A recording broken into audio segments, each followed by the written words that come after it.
1971 সালের 8 ডিসেম্বর আজকের এই দিনে ব্রাহ্মণবাড়িয়া মুক্ত হয়। 1971 সালে মুক্তিযুদ্ধের সময় সারা বাংলাদেশকে 11টি সেক্টরে ভাগ করা হয়। ব্রাহ্মণবাড়িয়া ছিল 2 নং সেক্টরের অন্তর্ভুক্ত।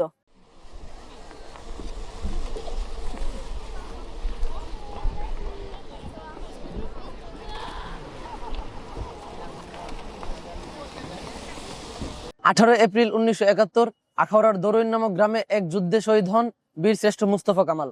সেখানেই ওনার সমাধি।